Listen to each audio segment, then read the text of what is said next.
TV 타임즈. 네, 더마카와 함께 시선 집중의 문을 열겠습니다. 어서 오세요. 네, 안녕하세요. 더마카입니다. 에미졸라님이 오늘은 삐딱선이 어디로 갈지 기대가 됩니다. 네, 삐딱선이다 보니까 어디로 갈지 몰라요. 정해진 목적지가 없나요? 네. 이경수님이 시선 집중하고부터 일찍 일어납니다. 막간님 목소리에 잠 깨고 뜨개질하며 듣습니다. 오, 뜨개질. 네. 야, 뭘 뜨고 계실까? 목도리를 뜨고 계실까? 쇠타를 뜨고 계실까? 뭘 뜨고 계실까요? 네, 어쨌든 매일 치열한 뉴스와는 조금 다른 뭔가 평온한 느낌의 모습이 좀 그려지는 풍경이에요. 뜨개질하며 듣습니다. 그죠? 바늘 부러지고 이러는 거 아니죠? 뉴스도 들으시다가. 갑자기 호러를. 네. 네, 시작하실까요? 네, A스타인 것이죠. 네, 어제 민주당 김종민 의원이 시선집중과의 인터뷰에서 본인의 주장의 핵심은 86 용태가 아니라 낡은 기득권 제도를 버리자는 거다라고 했습니다. 송영길 대표의 새 신안도 의미는 있지만 제도 개혁으로 한 발 더 나가야 하고 그래서 새 정부는 선거 제도를 개혁해야 한다 이런 주장을 폈죠. 네. 이 인터뷰를 듣고 김우영 민주당 선대위 대변인이 페이스북에 이런 걸 요설이라고 한다. 차라리 말을 말든지 행동하지 않는 구두선의 정치는 배반형입니다. 라면서 아주 공개 저격을 했습니다. 제 이걸 어떻게 봐야 됩니까? 언론이 어떻게 보도하는지 보면 그냥 나오는 거 아니에요? 지금 이 두 사람의 말을 맞세우면서 내부 논란, 나아가서 내부 분란으로 묘사를 하고 있던데요. 네. 언론이. 이렇게 되어버리면 혁신을 통해서 표심을 다시 움직여 보고자 하는 어떤 그런 의도는 정반대로 가고 있다. 결국 이런 이야기 되는 거 아니겠습니까? 안 꺼내느니만 못하다. 이런 이야기가 되겠죠. 그렇군요. 네. 핵심은 정치 교체와 반성 그리고 쇄신이 뭐 선언에 그치는 게 아니라 이제 행동으로 가야 되는데 행동으로 못 가고 이렇게 논란만 낳고 있다. 이런 보도가 이제 어제 종일 쏟아졌거든요. 네. 그런데 이제 어제 이재명 후보는 정치 교체 선언을 하지 않았습니까? 설 민심을 앞두고 뭔가 내놓을 수 있는 카드는 다 내놨다. 또 이런 분석도 있던데 네. 민주당 내부 분위기 그리고 윤건영 의원님께 그 선대 정무실장이니까요. 이런 전략도 어떻게 펴고 있는지 좀 들어보도록 하겠습니다. 혁신의 문법은 하나밖에 없는 것 같아요. 뭔가요? 혁신의 문법은 구호가 아니고요. 실천이에요, 실천. 실천, 행동 네. 이런 말씀이신 거죠? 예. 네, 관련해서 윤건영 의원님의 얘기 좀 들어보도록 하고요. 뉴스와 분석이 함께하는 제이비타임즈 오늘 주목할 뉴스들 챙겨드리겠습니다. 첫 번째 뉴스 오디오로 먼저 만나보시죠. 이재명, 윤석열 두 후보만의 양자 TV 토론을 막아달라며 국민의당 안철수, 정의당 심상정 후보 측이 각각 낸 가처분 신청을 법원이 받아들였습니다. 이에 따라 양자 토론은 무산됐고 사자 TV 토론 성사 가능성이 높아졌습니다. 한마디로 사필 규정이죠. 모든 후보에게 공평한 기회를 주는 방식의 다자 토론을 지금이라도 하면 좋겠습니다. 양자 토론을 하기를 기대를 했는데 많이 아쉽습니다. 이 판결의 취지를 존중해서 실무팀에서 아마 준비를 할 것 같습니다. 법원 결정 직후 지상파 방송 3사는 토론 개최일로 1월 31일과 2월 3일을 제안하고 오는 28일 실무 협상을 하자고 4당 후보 측에 전했습니다. 네. 그리고 어젯밤에 전해진 소식이 하나 더 있죠. 서울 남부지방법원도 심상정 후보가 낸 가처분 신청도 인용을 했습니다. 네, 그렇습니다. 자, 정리를 좀 해야 될 것 같은데요. 네. 법원의 결정 가운데 밑줄 쳐야 되는 부분은 두 대목인 것 같습니다. 국민 일반에 대해 매우 강력한 영향력을 행사하는 TV 방송 이렇게 규정한 대목이 하나가 있고요. 네. 안철수 후보 지지율이 법정 토론의 초청 대상 지지율을 월등히 초과해 전국적 국민의 관심 대상이다라고 한 점. 이 두 가지를 조합을 해야 될 것 같은데요. 이 두 대목을 조합하면 이런 결론이 나옵니다. 다른 매체는 몰라도 지상파 TV의 경우에는 법정 토론의 초청 기준에 준해서 TV 토론을 열어야 공정한 것이다. 이렇게 판단을 했다고 해석을 해야 될 것 같아요. 네. 자, 이렇게 정리하고 나면 문제 하나가 도출되는데요. 그러면 만약에 특정 후보가 토론 참여에 비토를 오면 어떻게 되는 거냐. 이런 이야기가 그러니까 성립이 될 수 있는 거 아니겠습니까? 네. 이에 대한 힌트도 서울 서부지법 결정문에 있는 것 같던데요. 지상파 측에서는 안철수 후보가 참여하는 참여하면 윤석열 후보 측이 참여하지 않아 무산될 가능성을 제기했지만 법원은 초청과 참여를 구분을 했어요. 지상파 선거방송 준칙에 후보자가 토론방송에 출연하지 않을 경우 출연에 응한 후보자들만으로도 토론방송을 실시할 수 있다는 취지의 규정이 존재한다는 점. 이걸 서울 서부지법이 환기를 시켰거든요. 네. 다시 말해서 공정성이라고 하는 것이 초청에 있어서의 공정성이다. 다시 말해 법정 토론에 준하는 기준을 가지고 그 대상이 되는 사람들은 일단 모두 초청을 하는 게 공정한 것이다. 그런데 특정 후보가 여기에 응하지 않아서 그러면 그 사람을 빼고 하는 것이 그럼 불공정하냐? 그건 아니다. 이런 이야기가 되는 것이죠. 일단 다 초청하는 게 공정한 거고. 네, 그러니까 최종적인 참여와 초청을 나눠서 봐야 된다는 이야기가 되는 거겠습니다. 네. 그러면 제일 궁금한 거 다자 토론은 빠르게 성사가 될까요? 일단 그 보도를 종합하면 국민의힘을 빼고 3당은 모두 뭐 31일도 좋다. 빨리 열자라는 입장을 표명을 했다고 해요. 네. 국민의힘 같은 경우는 28일에 이제 그 룰 미팅이 있을 거라는 거 아니겠습니까? 네. 이 자리에서 좀 구체적으로 협의하자. 일단 이렇게만 이야기를 했다고 하는데 네. 자, 여기서 만약에 국민의힘이 뭐 룰 미팅에서 이제 크게 문제가 되지 않는다라고 한다면 지상파 3사가 제시했던 31일이나 2월 3일을 마다할 이유는 사실은 없을 것 같고요. 그리고 만약에 국민의힘이 그걸 이제 문제 삼으면 국민의힘만 지금 좀 소극적인 거 아니냐, 부정적인 거 아니냐, 또 이렇게 네. 그러니까 묘사가 되지 않겠습니까? 그렇죠. 언론에 의해서 그런 점에서 놓고 본다면 오히려 성사 가능성이 좀 높다고 볼 수도 있는 거 아닌가 이렇게 생각을 합니다. 리인님이 아무렇게라도 그냥 좀 합시다. 라는 의견 보내주셨고요. 예. 5512님이 양자토론 무산, 윤석열, 이재명 두 후보는 마음속으로 웃고 있을까요? 울고 있을까요? 요 셈법이 좀 상당히 좀 복잡하거든요. 여기서 그러니까 말씀드리기엔 약간 좀 빠듯할 것 같고 그래서 유튜브 연장 방송 오늘 천기누설이 있는데 거기서 한번 좀 셈을 해보도록 하겠습니다. 궁금하신 분들은 계속 시선 집중해 주시면 되고요. 네. 정석훈 님이 어느 순간부터 정치가 법원만 바라보네요. 이라고 보내주셨고. 그건 뼈아픈 지적이신 것 같습니다. 네. 맞습니다. 네. 현님은 대선 후보들 토론 보기 진짜 힘드네요. 이런 경우 처음인 것 같습니다. 혜성님은 대한민국의 최종 결정권자는 법원이었나? 라고 비슷한 의견 보내주셨고요. 네. 7749님 심상정 후보까지요? 허경영 후보가 더 지지율 많이 나오는 조사도 있던데. 그거를 좀 정리를 해줘야 그러니까 드려야 될 것 같은데 네. 조금 전에 말씀을 드렸잖아요. 일단 서울 서부지방법원의 판단은 그 중앙선관위가 주관하는 법정 TV 토론의 초청 기준에 준해서 가는 게 맞을 것 같다. 이런 판단이라고 말씀을 드렸는데 네. 어제도 잠깐 말씀을 드렸잖아요. 법정 토론의 초청 기준이 3가지가 있어요.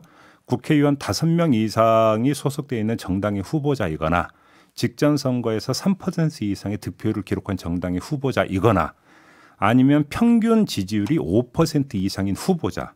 네. 이렇게 되어 있는데 이게 3가지를 다 충족하는 게 아니고 3가지 중에 하나만 충족하면 초청 대상이다 이거죠. 하나. 근데 문제는 예를 들어서 허경영 후보 같은 경우는 어떤 여론조사에서 5%를 이제 돌파한 조사도 있긴 해요. 네. 근데 여기서 이제 주목해야 되는 건 평균이죠. 평균. 그러니까 한 번의 조사에서 5%가 나왔다가 아니라 평균 5% 이상의 지지율을 보일 때 이렇게 되어 있는데 이 평균의 계산 방법이 뭔지 저도 궁금해서 좀 들여다보니까 한 달 동안에 여론조사 어떤 지지율의 총합에서의 평균이 5% 이상인 것을 일단 통상적으로 해석을 하는 것 같아요. 네. 근데 이렇게 놓고 보면 허경영 후보를 포함을 시키는 여론조사가 그렇게 많지가 않았기 때문에 그러니까 이 평균 부분에 있어서 그러니까 그 계산식이 복잡하고 미달된다. 일단 이게 일반적인 해석인 것 같더라고요. 그렇군요. 네. 지금 사실 민주당이랑 국민의힘의 그 토론 실무팀들은 몇 번 만났잖아요. 8672님이 실무팀에서 준비하다 날 새겠습니다라고 해주셨는데 네. 날 새지 않고 빠르게 합의하실 수 있는지 좀 지켜보도록 하고요. 예. 또 어떤 분은 아유 설 연휴라고 모든 가족이 TV 앞에서 같이 볼 거라고 생각하는 게 좀 구식이다. 정치권의 문법에 대해서 이렇게 지적해 주시는 분들도 계셨고요. 네. 이혜정 님이 시선 집중해서 양자 토론 추진합시다. 둘을 꼭 비교해보고 싶습니다라고 의견 보내주셨습니다. 아이고 저희도 됐으면 참 좋겠네요. 저도 개인적으로 TV 토론이 성사되는데 하나 바람이 있는데 너무 좀 쪼개지 말았으면 좋겠어요. 아 발언 시간을요? 네. 너무 쪼개버리면 과연 그게 토론인가? 싶은 생각이 참 감질나는 경우 많잖아요. 사실 보다 보면은. 그렇죠. 그러니까 후보별로 발언의 총량은 균등하게 배분을 해줘야 맞죠. 그거는. 근데 그 총량 범위 안에서 좀 더 자유롭게 토론할 수 있는 이런 방법을 좀 찾았으면 좋겠다. 꼬리에 꼬리를 무는 그 질문과 응답 이런 게 좀 보고 싶은 거 아닙니까? 국민 입장에서도. 네, 저 그런 면에서 저는 시청자 입장에서 후보님들한테 부탁드리고 싶은 게 있는데 네. 주도권 토론이라고 왜 7분 뭐 6분 이렇게 주잖아요. 근데 질문을 하고 답을 들어야 되는데 본인이 얘기를 다 해요. 질문하는 후보가. 그래가지고 이건 토론인가 연설인가 약간 헷갈릴 때도 있고 좀 그런데 네. 그런 것 좀 후보님들이 재미를 위해서 좀 잘 해주셨으면 좋겠고. 근데 저희 둘이 지금 아직 밥상 안 차려졌는데 지금 반찬 얘기하고 있는 건가요? 지금 저희가? 아무튼 그러게요. 너무 시청자 모두에 몰입했네요. 성사되기를 바라는 마음이다 이렇게 좀 이해를 해주시기 바랍니다. 뭐 저희도 노력하겠습니다. 양자 토론할 수 있도록. 네, JB타임즈 다음 주목할 뉴스 넘어갈까요? 어떤 뉴스인가요? 윤석열 후보 장모 최모 씨의 요양급여 불법 수급 협의에 대해서 항소심 재판부가 무죄를 선고한 소식 전해드리지 않았습니까? 근데 이 재판부의 재판장과 최 씨 변호인 간의 관계를 놓고 지금 문제가 제기가 됐습니다. 한겨레가 오늘 보도한 건데요. 이 최 씨 변호는 지난해 8월 항소심이 시작될 때까지만 하더라도 1심부터 사건을 맡았던 손경식 변호사가 주로 담당을 해왔는데 네. 항소심 재판부가 최 씨의 보석을 허가한 직후인 지난해 9월 24일에 판사 출신인 윤남근 변호사 등 2명을 추가 선임을 했다 그래요.